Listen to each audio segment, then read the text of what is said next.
This episode is brought to you by LifeLock. It's tax season, and we're all a bit tired of numbers. But here's one you need to hear. $16.5 billion. That's how much the IRS flagged for possible identity fraud last year.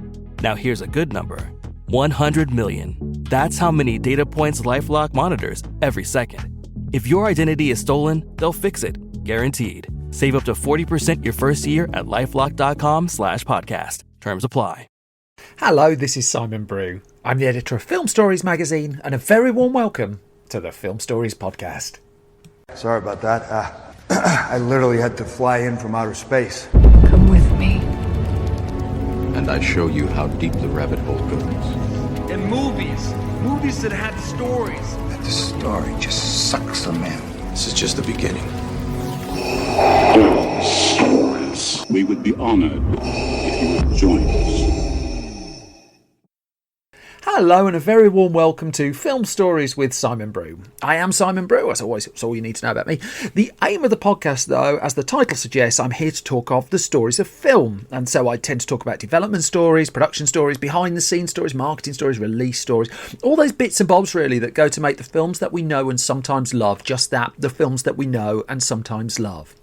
The films I tend to choose for this podcast have a mainstream leaning, really. They're films I'm interested in or invested in to some degree. I try not to punch down. I try not to do snark. I might do a little bit in this episode, but let's see how we go.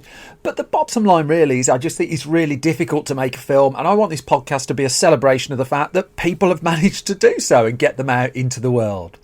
Without further ado, I'm going to play a clip from the first of the two movies I'm going to talk about in this episode. I'll come to the story of this one the other side of this.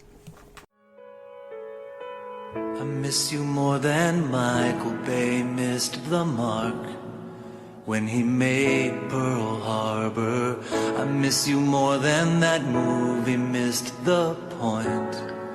And that's an awful lot, girl. And now you've gone away, and all I'm trying to say is Pearl Harbor sucked, and I miss you.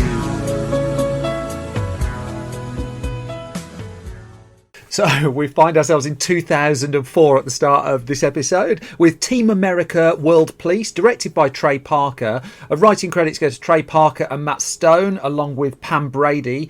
The cast, well, it's Parker and Stone doing the vast bulk of the voices here, and also doing some substitution of limbs where appropriate. Also on voice duty, Krista Miller, Masaya Mayo, Dara Norris, Phil Hendry, and, well, people who weren't on voice duty include the likes of George Clooney, Alec Baldwin, or a couple of whom asked about being in the movie, but they weren't really going to get a look in on this one. So after their work and battles on the South Park movie in 1999, the creators of South Park and also the creators of that movie, Trey Parker and Matt Stone, they did Basketball as well, which I will come to at some point. They were absolutely adamant they weren't going to work with Paramount Pictures again. Both, it would be fair to say, well, that all parties on this one, they'd had their fill of each other, that there were so many battles behind the scenes on South Park, as I've covered in a previous episode of Film Stories, that was it. They'd gone their separate ways, and that was fine. Bit of a surprise then, because Paramount ended up backing Team America World Police a few years later, but we'll come to that shortly, because the story of this particular film goes back to a British television show. You can probably guess which one as well. The classic Gerry Anderson series, Thunderbirds. Because one night, and he told this story a lot of times during the promotion for the film, to the point where I think he got a bit exhausted of it, Matt Stone was channel hopping, and he settled on an episode of Thunderbirds, and he watched it, and he wasn't hugely impressed at the speed of the dialogue. He thought the pacing was off, but the craft, well, no question about it. He was quite beguiled with it. And as he said in an interview with the BBC around the time of the film's ultimate release, it was like one of those things where you instantly remembered it from your childhood because visually it's so different from anything else. We thought it would be cool if someone used this kind of look but made the film fast moving and funny. Then we realised that the only people stupid enough to do that would be us. And so Parker and Stone were intrigued at the idea of making a puppet movie. But first of all, they just wanted to exhaust the Thunderbirds option. That they got in touch and tried to find out who owned the rights to Thunderbirds and if they could do a film version of that. But they learned at that stage a film was already in development. And as it turned out, Jonathan Frakes of Star Trek, of course, was going to direct it. And so their immediate reaction was, what, Frakes directing a puppet movie? Then they realised it was going to be a live action film. And I mean, it would ultimately come out and Matt Stone would lament of it. Universal or some idiot somewhere, some exec decides it has to be a Spy Kids. That's just Hollywood in a nutshell. And that was, I think, the problem with that Thunderbirds film, that it did lean so heavily into the Spy Kids franchise, which again is something I should come to in a future episode. There was another creative catalyst, though, and that was a story about the sale of the script to what would become Roland Emmerich's film, The Day After Tomorrow, which 20th Century Fox picked up just basically, as the story goes, off a one-sentence pitch about global warming destroying the Earth. And Stone and Parker looked at this and were a bit bemused by it, and they got hold of the screenplay for the film, and they decided they wanted to have a bit of a 0 Hour moment. Now, 0 Hour was infamously the film at the heart of Airplane. The Airplane is pretty much a straight spoof of that movie, and the Zucker brothers and Jim Abrahams, when they came to make it, they bought the rights to 0 Hour so they could get away with, in many cases, a scene-for-scene spoof of the film. Now, in the case of Parker and Stone, they didn't have that luxury. They couldn't buy the rights to The Day After Tomorrow, because, and it was going to cost 9 figures to make anyway, and they had this idea of the day after tomorrow, and they wanted to do a spoof of it. But in a long interview with In Focus, they talked about how they just felt this script would be great with puppets, but it was the legalities that pulled them away from it. That an article in USA Today ultimately reported that Team America was indeed supposed to be a scene-by-scene parody of The Day After Tomorrow, but it was lawyers that persuaded them otherwise. No matter, though, because they found some other targets instead, and for safety reasons, rather than going after The Day After Tomorrow, they decided to go for Kim Jong-un instead, and they also saw as a target the Jerry Bruckheimer style of macho film that was permeating cinema in the 90s in particular. In fact, I'm going to come to a Jerry Bruckheimer produced movie in the second half of this podcast. And so that became the target. Now, they were still making South Park at the time, and it was going to really be a couple of years before they shaped what they ultimately wanted to do with the movie. And then once they decided that this was advanced enough that they wanted it to be a project, they had the joy of trying to find a studio backer. Now, Hollywood studios, you can be as difficult as you like as long as you bring in the box office. The South Park movie had done decently. South Park TV show was still gunning away. But the keeper, one of the key people behind the South Park film was producer Scott Rudin. Now, Rudin, by reputation, isn't always the easiest person to deal with, but he was the one who fought for and got the South Park movie through the Hollywood studio system. He was also one of Hollywood's highest profile and prolific producers, generating hits, generating rewards for studios. So he might have had a reputation, but he had that reputation too for getting stuff done. And as such, Parker and Stone went back to Scott Rudin with the Team America idea. I should point out, even before South Park, there was some history there that Parker had put an idea to Rudin before even South Park had happened for a film set in the Colorado Rockies. But Trey Parker was also fairly open about the fact that what they were trying to sell wasn't the typical Hollywood studio fodder, as he would say in an interview. They did not see any dollar signs with an R-rated puppet movie. They were basically like, well, Scott Rudin says it's a good idea, so we'll give you the minimum amount of money we have to give to make a movie, which is what happened. That Rudin took the film to Paramount, and Paramount was going through a bit of churn at the time, and I'll come to that a little bit later. As such, it was looking for more modestly budgeted stuff that would appeal to a younger audience, really. It had some big ticket films that hadn't worked as well as they'd hoped. Now, there was still the writing of the screenplay in the midst of all of this, and the script went through quite a few changes. And in an interview with Salon, for instance, Parker would say that the script was originally written a bit more like South Park, but perhaps even a little bit more jokey than South Park. and said, we wrote it that way because Paramount had to say, okay, comedy, okay, this is a funny script. Whereas this movie, as a script, there are so many times where if you're reading it, you'd say, where's the joke? Because so much of the joke is coming off the marionettes trying to do drama. So in the original script, they had to do more what they call jokey jokes, just Adam Sandler jokes, but not as bad is how they describe them, just to, again, just give Paramount a bit of peace of mind. Although within a short amount of time of the production actually starting, that would change. Now, Paramount wasn't putting up an awful lot of money for this. I've seen a couple of different sums reported, anywhere from $20 million to $32 million. But again, it's worth noting that the films it was backing around the time, the Stepford Wives remake, that was hugely expensive. Sky Captain and the World of Tomorrow, I must come to that at some point. Jonathan Demme's underrated remake of The Manchurian Candidate as well, although the original's a cracker, but the remake's really good too. But these were expensive bets that didn't really pay off for the studio.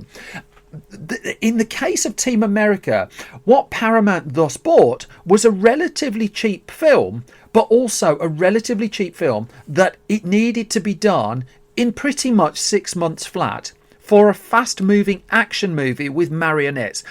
Just stop and have a think about that. That's what I did. It was going to be a hugely demanding production. It was finally formally announced in June of 2003 in Variety, with the report saying the plan was to shoot the film between breaks in South Park season. So it wasn't just that there were deadlines for this particular movie to hit a very ambitious release date. There was also the small matter of they still had to fit in all their work on South Park. That meant that production on this one then was going to start in April of 2004 with a release date firmly in place of October 2004. That this really was, when say 6 months start to finish, that includes the editing, the score, the release, the duplication of prints, all of that. Now it was still news that it was happening and people were still interested. So for instance, when Alec Baldwin heard that he was going to be a part of the film, even though he wasn't part of the film, he actually rang up Paramount and offered to do his own voice in the film, but Stone and Parker turned that down. They soon found out that this was going to be incredibly tricky, and they got into the habit very quickly of editing the film at night as they went along. And as Matt Stone would say, even if this movie wasn't coming out until next year, we would edit at night. And this was as a result really of a change in the script that took place after the first week, going back to that comedy, the comedy quotient in it, because they said after the first week of filming, we'd edited all weekend and we completely changed the script. Not all the plot elements, not all the characters, but we completely changed the tone of the script after the first week of shooting, because we knew the film had to be kind of serious in tone to be funny, because it's puppets. We didn't even know how serious it had to be, and it wasn't one of those things where you could go and shoot a bunch of film for 12 weeks and start editing, because we'd have ended up with a hitty film, especially when you're doing something like this in a new medium. And what they did is they took the jokes out, that they'd shot the opening sequence. I mean, what an opening sequence. They shot the opening sequence, but they realised they had to pull a lot of the gags out of the movie. There's apparently a version of it that was put together where all of the jokes are out, which is a little bit more stark. But what they decided to do in the end was just reduce them significantly, and they figured they had enough in the comedy to make it work by playing the puppets so seriously. They were shooting, I mean, certainly as they came to the end of the production as well, they were shooting with 3 different units, shooting 3 different parts of the film at any one point. And as Matt Stone would describe, he said we would go from 7 to 8 or so every day. And a lot of times we have 3, 4 or 5 cameras running at any time on the set, trying to get the stuff. And he said to my mum the other day, I've never worked this hard in my life. And there's conflicting reports of just how many hours the days were on Team America, but they do all seem to settle between 16 to 20 hour days as the schedule really kicked in. In fact, in an interview with Salon, Stone would say because of the schedule we were on, it got to the point where no one ever sat down and actually watched the entire movie on film with the sound mix start to finish until it played in however many theatres. But different to South Park, Paramount was pretty much on side with this one once it started filming, which was a marked contrast to what they ultimately went through the time before. Because what they did is they showed, the first footage they showed to executives at Paramount was a puppet in front of an Eiffel Tower. And an executive, as the story goes, said at that point, oh, they've screwed us over. Only he used slightly different language, and they'd deliberately done this quite shonky shot to kick it off. But that was Stone and Parker doing a prank, and then they pulled back to show just the quality of what they'd done, and the shot of Paris in there. And at this point, Paramount was pretty much on board. When the dailies started coming through, the studio was really quite enthusiastic. And once they got over the first week or two of the production on Team America, Paramount was, it was happy. It was pleased with the way it was going. It's worth noting too that Stone and Parker were really working their backsides off to make this work. It's said that they lent on the 1982 film Megaforce just as some kind of influence, really. But just in terms of the detail of the props that they were using, in terms of the look of the puppets, and also the speed of the action sequences. They didn't shortcut a lot of that. That they were pretty adamant from the off that what they didn't want to do was cheat and go with CG in post-production. And one of the other reasons they didn't want to go with CG in post-production is there was virtually no post-production time, and so it was an awful lot of puzzle solving just to get it done. Stone would ultimately say that this was the worst time of my life, that they were just working in basically a zombie state, really, to the point where even when the film was being promoted at the start of October, and the press junket for this cut it really close, the film wasn't finished. It was still shooting in September, and there was an October the 15th ultimately release date.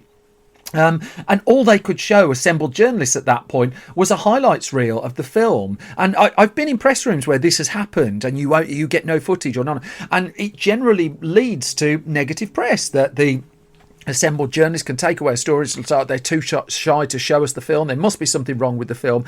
In this case, they were just labouring to get the whole thing done and struggling to do so. They then had, in the very, very brief post-production period, a real struggle just to get over a couple of other hurdles. The score to the movie, for instance, they had just over a week to get that put together when Paramount rejected the original score that was put forward. Now, Stone and Parker were, as you might expect, not so concerned with box office. They wanted to make sure the film was as good as it could be, but they were also primed for the inevitable battle with the Motion Picture Association of America as the film headed towards release. Now, the Motion Picture Association of America, they had an infamous to and fro with over the South Park film. And in America, if your film gets an NC-17 rating, that just means it's commercial. It's just commercial poison. The big cinema chains won't show your film. The big video stores at the time wouldn't stock your film. You had to get an R, and Stone and Parker knew they had to get an R rating. And so, but they were a little bit more primed for the battle ahead this time, that they put things in that they knew the MPAA would come back and cut. So there's quite an extensive sex scene that takes place between two puppets in the film that ran apparently for about 90 seconds in the original cut. It comes down to about half that by the time that by the time the MPAA needed to be satisfied. The two puppets, as the story goes, how do I put this in a nice family friendly way? They were taking the opportunity to involve toilet activities with one another. How about that? And so there was a lot of cuts that needed to be done, but they kind of front-loaded what they needed to do here. And again, a couple of contrasting reports. One said that they needed to do 10 cuts to get an R rating. Another said that they needed to do 12 cuts. But also, what Parker would confess to was they'd put in the puppet sex scene to distract the MPAA. They figure that the ratings board would zero in on this, and which is why they made it as extreme as they possibly could. The battle would be over that, so then they could get away with the wholesale violence and everything else that you see in the film. It worked, you have to say. It worked because the MPAA gave it the R rating, and the violence just basically wasn't touched. I think this is fairly common in America, that the ratings board in America doesn't particularly give two hoots about violence, but if people start unbuckling their trousers, everyone comes out in some kind of cold sweat. In this case, that they played on that, really, and if you go and watch the movie and you see the speed and the brutality of the action sequences, they were playing within the rules that they knew existed, really. It's worth noting that everyone was a target in the film. Everyone was a target. I mean, George Clooney was a friend, really, of the filmmakers, but he was in there, and he would ultimately say he'd be offended if they hadn't put him in. Not everyone was as happy. I'll come to someone who wasn't in a minute. But one thing that shone through, and Trey Parker talks about this within Focus, was a complete respect for Jerry Anderson. Well, respect isn't the word. I mean, to use Trey Parker's words, it doesn't give me any respect for him. It makes me think he's absolutely insane. How could you do this? Talking about the making of Thunderbirds in this case, and then do it again. I do not understand. He did it for years and years and years, and I don't understand how. And Parker would say in this interview, I mean, you could threaten to kill my family and I would not make another puppet movie. If my mother would die, I would not make another puppet movie. She'd be dead. I'm totally serious. I hope she's okay. There were stories in the aftermath of the film being completed as well, that Parker and Stone were fed up with each other's company, that they had a falling out, that they weren't going to work together again. This was pretty much, I mean, these stories were pretty much doused by the time the film had got to the UK. In fact, they would say in an interview with the BBC, it's just like, we just worked together for 16 hours a day. But no, they're back and they've gone on to collaborate on umpteen other things since. But Stone would say in an interview with The Sun, not an outlet I particularly like quoting, but I do believe in crediting my sources, he would say, it was the worst time of my entire life. I never want to see a puppet again. It ruined all the serious relationships in my life. You just become a different person, get completely stressed out, and don't pay attention to anything else. And I mean, the one thing they did say is they were just glad it had a deadline, that they knew they had to get the film pretty much done for the end of September, and as a result of that, at least they could see where the end point was when they were in the midst of making all of this. But they still said, you feel like a piece of you can guess, none of your friends like you, your parents don't like you, but you have a movie at the end. And they really did. They had one heck of a movie. A movie that not everyone was particularly thrilled with. We should point that out. I mean, critics were particularly were quite warm to it. To be fair, the critical response to the film actually was pretty decent to positive. There was pushback on just how effective the comedy was, but the satire, that was pretty much on the mark. But there was also, I think it was Roger Ebert or something who said something along the lines of he didn't like the fact that it sneered at every side of the argument. Nonetheless, it went into cinemas. It went into cinemas on October the 15th in the US of 2004, and it opened at number 3 in the box office with a $15 million opening weekend. The other opener that weekend was Richard Gere in the romantic comedy Shall We Dance? Remember when Richard Gere made romantic comedies? Shark Tale was the number 1 movie that week. It was on its third week of release. I mean, it's easy to overlook just how hugely successful Shark Tale was, considering it's believed to be really one of the lesser DreamWorks animation films. The best film in the top 10, I'd argue, that particular week was Friday Night Lights, which was in its second week and had dropped to number 4. But Team America was holding its own. And it would go on to do reasonably okay business, certainly in terms of what Paramount had been experiencing. Here was a lower cost movie that turned a profit. That its worldwide gross would be 50 million, but it would sell well on DVD, and the soundtrack as well, particularly some of the songs. Well, they've continued to be popular, and they've continued to do well as well. In terms of the backlash, though, I think the most prominent person who was dissatisfied with Team America World Police was someone who was portrayed in it, the actor Sean Penn, actor and director Sean Penn. And he wrote a steaming letter to Parker and Stone, which at first they thought was just to them, although they felt it read like an open letter. And then what do you know, the day after, they learned it was an open letter. And Sean Penn took real umbrage with the message of discouraging youngsters to vote. And I mean, the letter is fairly famous in Hollywood circles. You can track the full thing down online, but it's passages like, I remember a cordial hello when you guys were beginning to be famous guys around Hollywood. I remember several times getting a few giggles out of your humour, Penn wrote. He said, I remember not being bothered as you traded on my name among others to appear witty. I never mind being of service in satire and silliness.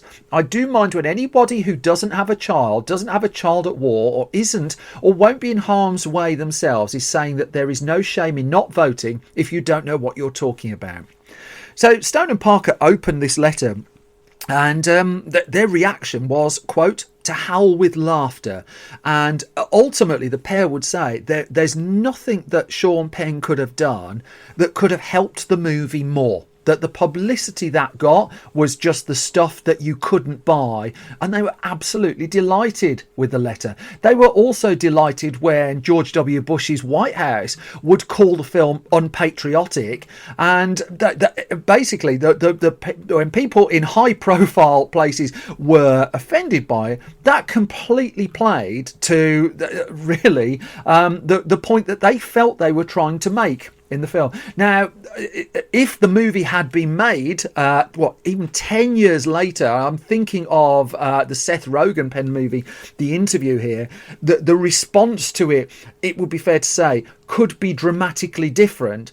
But Team America World Police proved to be a good box office performer. It is proven to be an enduring box office performer as well. In terms of Parker and Stone, though, it's the last film to date that they have directed, but nonetheless, they went on and worked on a musical, which is now on the way to the movies at some point in the future, we're told. That musical, and the pair of them love musicals, would be the Book of Mormon. And I think if you look at the South Park film, you look at the Team America film, you can kind of see the trajectory there. In terms of Team America, it's still widely available. Its songs are still well sung, and the pair, to my knowledge, have never been near a pop hit since. Which all brings me to the halfway point of this latest episode of Film Stories. I'm delighted that this episode is sponsored again by the lovely people at Mutiny Shaving. The Mutiny Shaving is, they're far more professional than me. They've written this out for me and everything. It is the most eco-friendly shaving company on the planet. They have a hashtag. That hashtag is Join the Mutiny. They have a website which is mutinyshaving.co.uk. They're on Twitter at Mutiny Shaving, and I think they're quite good if you want to do a bit of shaving. If anyone else is interested in sponsoring this podcast, you can get in touch with me at simon@filmstories.co.uk. If you can support this podcast, though, if you like this podcast, I'm an independent podcast producer. I just sit in a room by myself. I don't have a big company behind me. Your word of mouth is just invaluable to me. If you like it, please do subscribe at your podcast repository of choice, and if you can leave me ideally a hugely positive review, that would be hugely appreciated. But now I'm going to move on to the second of the two films I'm talking about in this episode. I'm staying in the 2000s as well. Let me play you a clip and I'll come to the story the other side of this. I miss you. Sorry, wrong clip. Let me play the right one. We've been trained to think we're invincible. But our people think Hitler and his Nazi thugs are Europe's problem. We have to do more. Does anyone think that victory is possible without facing danger? In times like these, we all need to be reminded who we truly are. Warning of Japanese aggressive movement.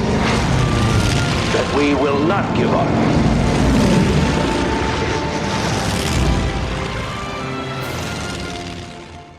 That then is the trailer, clip from the trailer of 2001's Pearl Harbor, directed by Michael Bay, written by Randall Wallace, with a cast including Ben Affleck, Josh Hartnett, Kate Beckinsale, Ewan Bremner, Alec Baldwin, Catherine Kellner, Jennifer Garner, John Voight, Cuba Gooding Jr., Michael Shannon. A huge ensemble for this one. But it arrived at a point where Hollywood was looking for the next Titanic. That James Cameron's juggernaut of a film towards the end of the 90s had utterly transformed what realistic box office expectations were. It's hard to understate, if you didn't live through the release of Titanic, just what a huge deal it was when its box office just wasn't dropping week after week after week after week. It became the biggest film of all time. It won every Oscar. James Cameron took over the planet. All these things. And other Hollywood studios, which had been scoffing at the build-up to Titanic and the sheer amount of money it was costing, well, all of a sudden they wanted something like that themselves. Now, Titanic had been a real passion project for James Cameron. He'd been wanting to make it for an awful long time. The films that tried to imitate its success in the aftermath, I'd suggest they came together a lot quicker. And in particular, inevitably, I'm zeroing in on Pearl Harbor here, where Michael Bay would step up to try and manage the kind of crossover that Cameron had achieved, going from huge blockbuster hits to a 3-hour movie based on a real event that cost lots of people their lives and had a romance shoehorned into the middle of it. Whatever you think of Titanic, that was the template that Pearl Harbor was fairly overtly trying to copy. But it's staggering, given the size of the film, just how quickly this movie came together. And I mean, really, we have to look in the aftermath of the release of 1998's Armageddon, which I've covered before on this podcast, because at that point, Disney had spent most of the 90s and virtually all of the 80s as well, being pretty cheap. With the odd exception of a film like Dick Tracy, it didn't spend big on blockbusters. It let the other studios have the big tentpoles, but it found itself falling behind a little bit. And under the stewardship of its chairman towards the end of the 90s, a man called Joe Roth, who was a filmmaker, a director of several films, Disney started paying the big bucks for the big blockbusters, and Armageddon was really a testament to what they were building towards. Armageddon was hugely expensive, but also it brought in a huge return, that Disney had a massive blockbuster hit on its hands, and it also, in Michael Bay, had now got 2 films with, and let's not forget this, the hottest director of that moment, that in terms of blockbuster and just sheer commercial stature, who pretty much every studio wanted to work with. Bay was, in his late 20s, early 30s at this point. But he'd done The Rock in 1996 for Disney. That had hit big. He'd done Armageddon in 1998. Disney wanted to keep working with Michael Bay. It figured it was incumbent, really, that it had the first in with him, which was correct. But Armageddon had been an exhausting film for Michael Bay to make. And for a while, in the aftermath of its release, he was considering doing something a lot smaller, a lot more manageable. He'd actually given an interview, which I thought was really interesting, in the mid-90s to Premiere magazine around the release of Bad Boys, which was his first movie. And Bad Boys was a film where he battled with the studio on quite a lot. He always said the studio didn't really believe in it.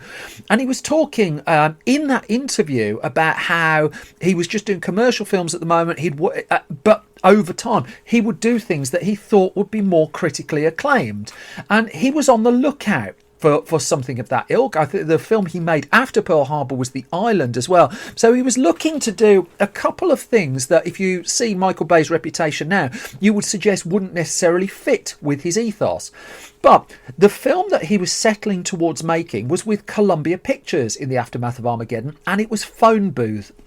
Now, Phone Booth, which again is a film I should come to at some point, is a script that had been rattling around Hollywood for decades, in that case. And at this point, I think Jim Carrey was linked with starring in it. And what the appeal of Phone Booth was, it's just a man in a phone booth with a sniper trained on him, and a very contained movie to make, a much smaller production, fewer things you could blow up, I mean, you have to say. And so he was noodling with that. But then Joe Roth of Disney got wind that Michael Bay was considering going to Columbia to make Phone Booth. Joe Roth was not happy. That would be some degree of understatement, and he instructed his executives to find a project to keep Michael Bay at Disney. Thus, they went through everything they had. They gathered together a meeting with Bay and his agents and Disney executives. A whole bunch of scripts and projects were presented to Michael Bay, and he wasn't really that impressed with what he saw. But Joe Roth had done one of those, I mean, it's a beautifully cliche thing, isn't it? He can't leave until he's picked something and he's working with us. And so Disney executive by the name of Todd Garner, and he's done a YouTube interview with Jay Moore where he's talked about this. He described, we had a gigantic meeting with Michael and all his reps, and as Bay got up to leave that meeting with nothing grabbing his attention, it was Garner who said, you should do Pearl Harbor. Now, Pearl Harbor, an infamous attack in World War II that would need to be really sensitively handled. You'd suggest it had been covered on film before in the film Tora, Tora, Tora. But going back to Todd Garner, in his teens, he had visited the area. He'd visited the area of this World War II attack, and he'd become really interested in it, in the history of it, and had the idea of, we could do a film based in and around that. It's one of the projects that he would have liked to bring to fruition. So he pitched that on the spot to Michael Bay. And again, let's go back to that premiere article, that Bay was believed to be on the lookout for something that would be better received critically. Maybe this could be it. And, let's look at James Cameron with his mantelpiece groaning under the weight of all those Oscars, with his fridge stuffed with banknotes that he couldn't fit in the back. I don't know if his fridge was stuffed with banknotes, but the point being that maybe this could be Michael Bay's Titanic. That was certainly how the Hollywood press was reporting it at the time. Now, Todd Garner would ultimately describe this as the second easiest movie to put together. I've got no idea what his first was, but the fact was Disney had an existing relationship with Bay. Joe Roth had a reputation for being friendly with filmmakers and supportive of filmmakers because he is a filmmaker. The film was pitched at that meeting. Joe Roth then told Michael Bay that's the film he should be making next. Michael Bay agreed. That was that. That's how quickly this one all came together.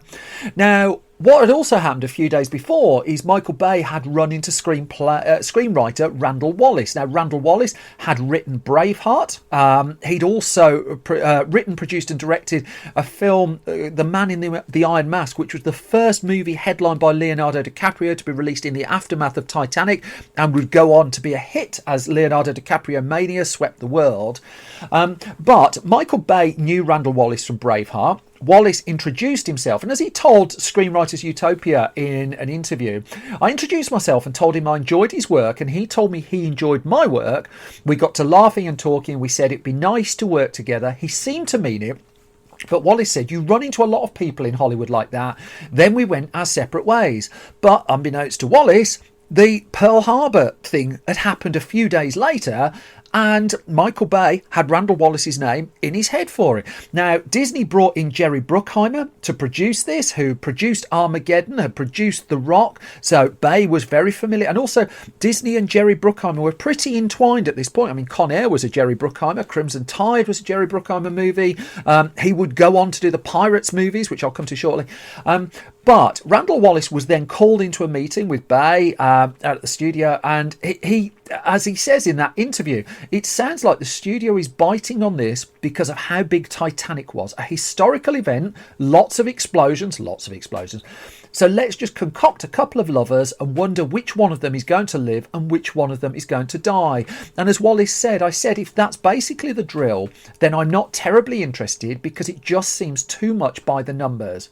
But he found a way into the story, and what he was particularly beguiled by was the idea of America responding to an attack elsewhere in the world in the midst of World War II. And he found his way into the story through that.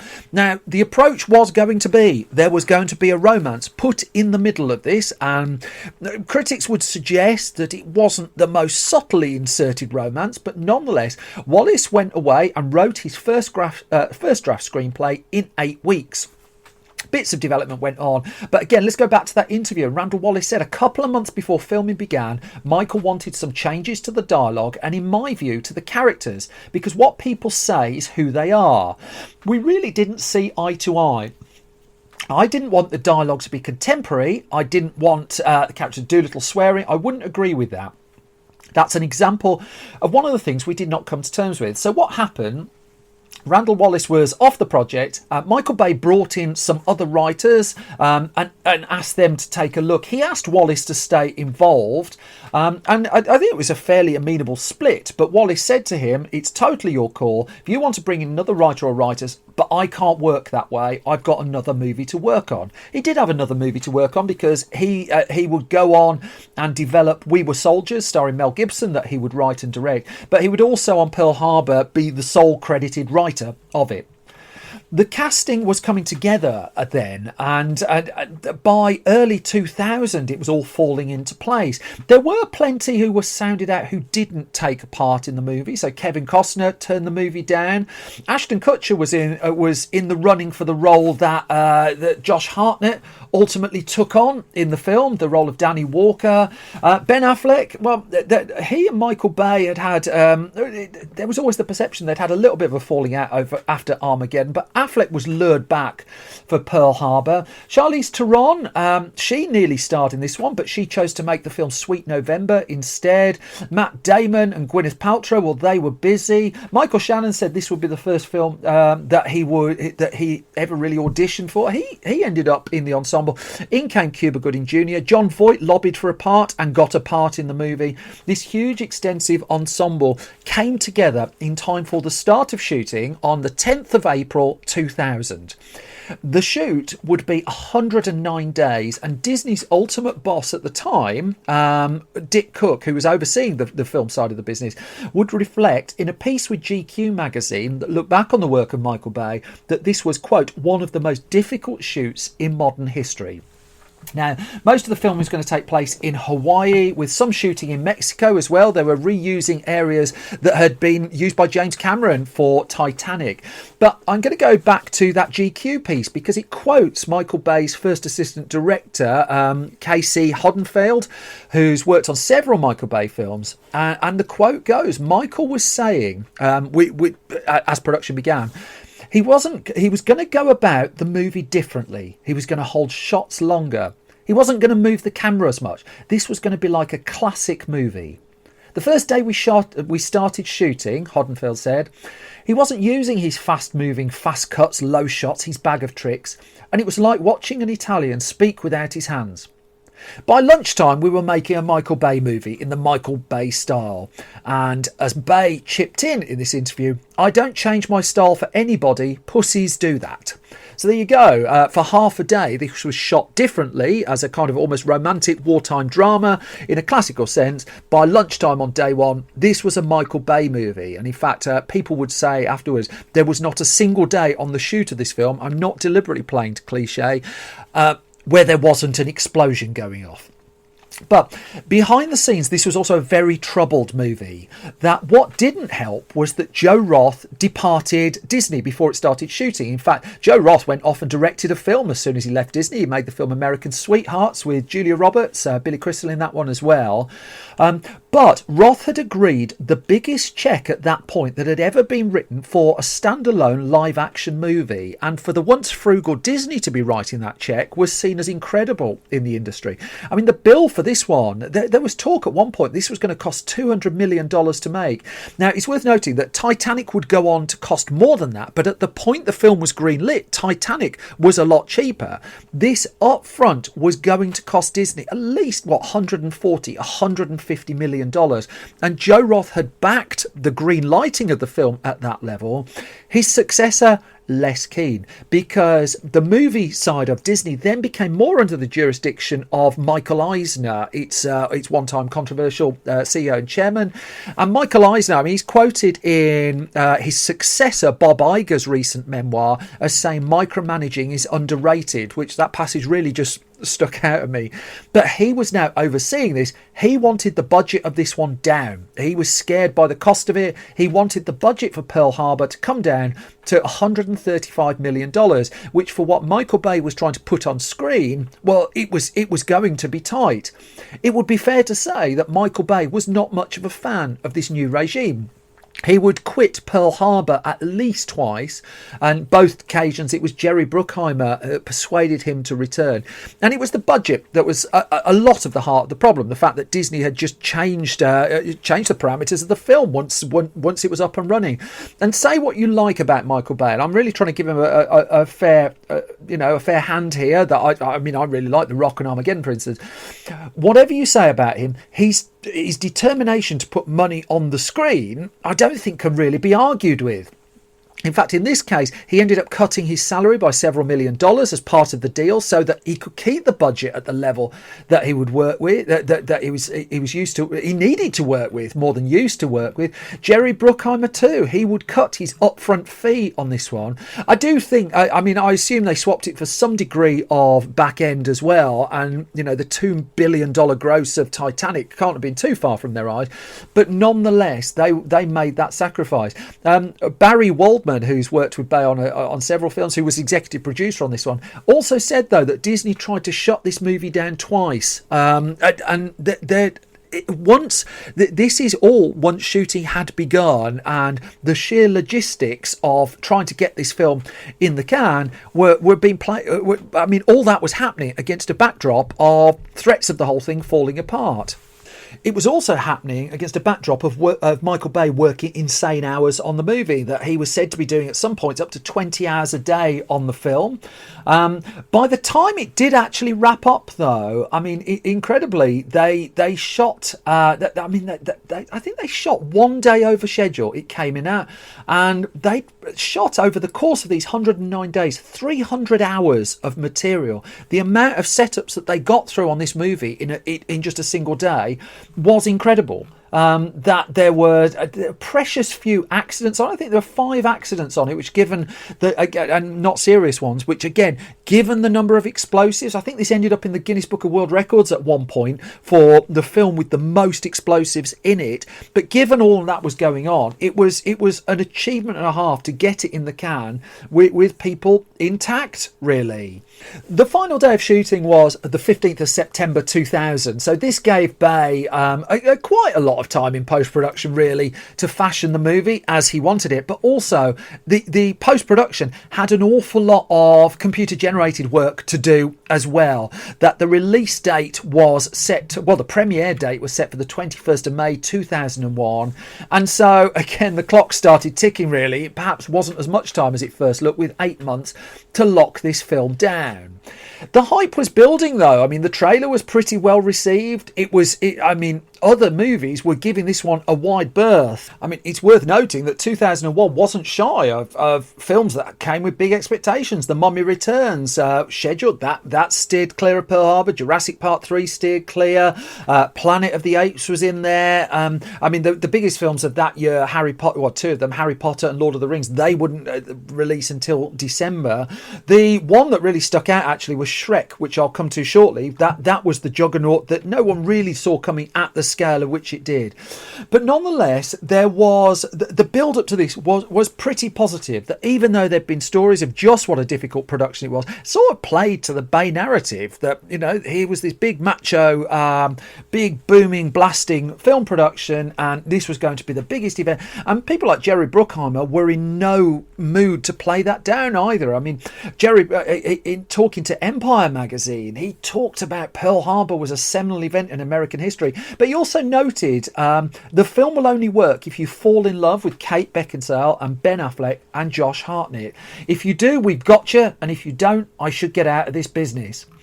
There was some pushback that Disney was facing protests by Japanese Americans about the film potentially inflaming racial tensions, and in fact Disney would slightly edit the film for non-American markets. I think it was the German market and the Japanese market got very slightly different versions of the movie.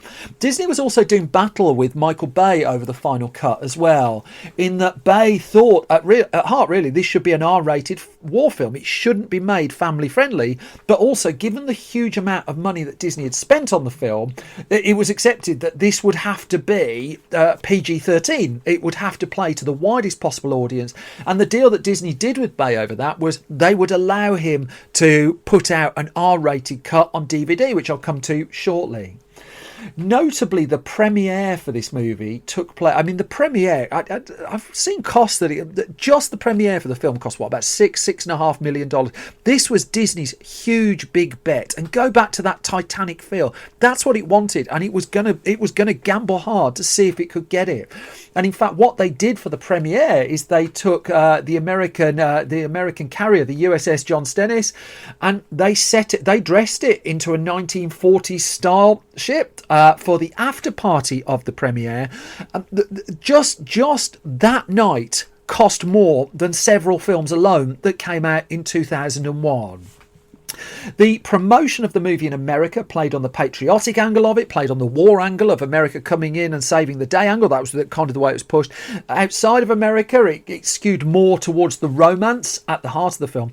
Nonetheless, it was 3 hours and 3 minutes, the final cut of this one. I do want to touch actually as well on just some of the one challenge they faced in post-production over there's a sequence in the film where a missile drops down onto a ship. And I mean, there's an awful lot of complex CG work in this. But I remember reading a story at the time about how they had to fake imperfection. That as the missile goes down and the camera follows it, the missile goes out of shot slightly, and that was put in because otherwise it was felt it didn't look realistic, that you had to use the computers, the computer effects, and building human frailties and human restrictions in there, otherwise the CG bits of the film wouldn't work. The film then went before reviewers, and let's just say the narrative started to change somewhat once reviewers started to see it. I think it's pretty well known, Roger Ebert's cutting review of the movie, where he basically said it's on how December the 7th 1941 the Japanese staged a surprise attack on an American love triangle. I would say though that whilst there was some blast back from reviewers, there were quite a lot of people who really went for this, and it got better than you might expect ratings if you go back and look at some of those outlets that originally reviewed it. In particular, and where Bay was clearly at its strongest, was the 30-40 minutes of just ongoing action, which was I mean, it was peak Michael Bay, really. Loud, brash, explosive, but big screen entertainment. The romance, it would be fair to say, didn't go down anywhere near as well, and it was clear from the reviews that Oscar nominations were not going to come in great quantity the following year, although the film is the only Michael Bay movie to date to have won an Oscar for its sound editing. It got 4 nominations in the end, all technical ones apart from Best Original Song for Diane Warren's song, There You'll Be. But I think this is kind of one of those films that really tuned Michael Bay towards box office over critics, because I think with this one there may have been an expectation. I don't know the man, but this would have earned him a few more points with the critics. Proved not to be the case at all. They just weren't a fan at all on the whole of this film, apart from the ones that I just mentioned just before. But you can't argue again with the box office that the movie landed in cinemas in America on May the 25th, 2001. Final cost was said to have been about $140 million. I'd imagine there's another $100 million on top just to promote and distribute it. And it soared into the top spot at the box office on Memorial Weekend in America. It knocked Shrek off the top, but Shrek had been huge huge and would be huge and will go on to be, I think, the biggest grossing film of the year.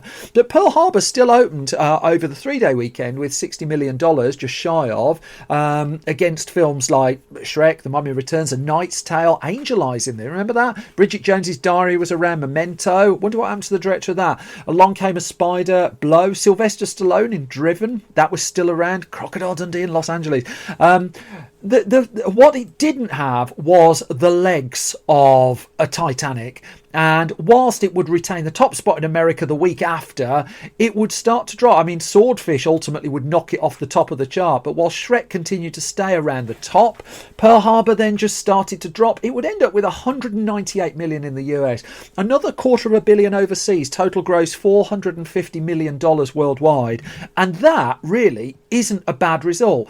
Not least because this was in the era of peak DVD. That it said that in America alone, the DVD would shift over 6 million units in its first week. Might have been 7. I've seen that. I've seen written as well. Bay would edit in 70 seconds of to get his R-rated version for a deluxe Vista edition. That's what Disney used to put out, its deluxe DVDs. Vista edition of the film, which spun 4 discs, loads of extras, really chatty commentary tracks on there as well, worth having a look at if you're interested in the film. Those 70 minutes though, primarily gore. That was the bit that he had to sacrifice from his original version of it. The problem, though, was that Michael Bay and Disney's relationship wouldn't really be the same, that Joe Roth had gone and the new regime didn't really appeal to Michael Bay in quite the same way. And Bay and Disney haven't worked together again since. In fact, he would go off and do The Island and really take a gamble with that film in the aftermath of Pearl Harbor. And then he would start doing the Transformers films with DreamWorks and Paramount, and that would take Michael Bay off in a very Michael Bay direction. Jerry Bruckheimer would work with Disney again. He, in fact, around the same time, the first Pirates of the Caribbean movie came in, and that would keep Bruckheimer and Disney in tandem with each other for another decade, up until really 2012. Off the top of my head, The Lone Ranger was where it really started to fall apart there. But I go back to the point, I think this was, it's worth noting, so many people have picked up on the many historical inaccuracies in there in the film. There are websites that pull this one to bits. Bayes acknowledged that as well, and basically came out with the defence that he's trying to make a piece of entertainment. Make of that what you will, draw your own conclusions.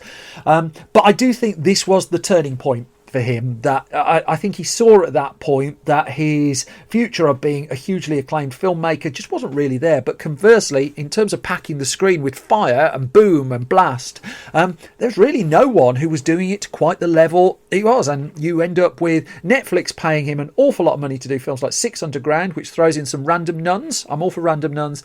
I think Michael Bay's quite happy with where he's ended up. And I think really most of us are quite happy that we've not had a series of films that have continued to try and capture that Titanic moment in time. Which brings me to the end of this latest episode of Film Stories, sponsored by those fine posts at Mutiny Shaving. Let me just, I think I need a shave at the end of this, and I bow to no sponsor, but I shall now go and get some Mutiny Shaving product. How am I doing? Is that what they wanted? I think so. So Mutiny Shaving products will do that. You can find more from me on Twitter at Simon Brew. You can find more from the entire Film Stories project at Film Stories Pod. We're on YouTube, youtube.com/Film Stories, Facebook, facebook.com/Film Stories Online, and then there's our website, filmstories.co.uk, where updated every weekday with movie news, reviews and features. If you like more film stories, they are there. Then there's magazines, store.filmstories.co.uk. The new issue is shipping this very week that this podcast goes out. Mark Kermode on the cover, talking about secrets of cinema, all sorts in there. But I've waffled on far too long for this week. I think this is one of the longest episodes I've ever done, so I'm going to shut up. I'm going to wish you all the best. Please stay safe and look after yourselves. That's the most important thing. I really appreciate your support. I really appreciate your ears. I'll be back soon with another bunch of film stories. Take care. Bye bye.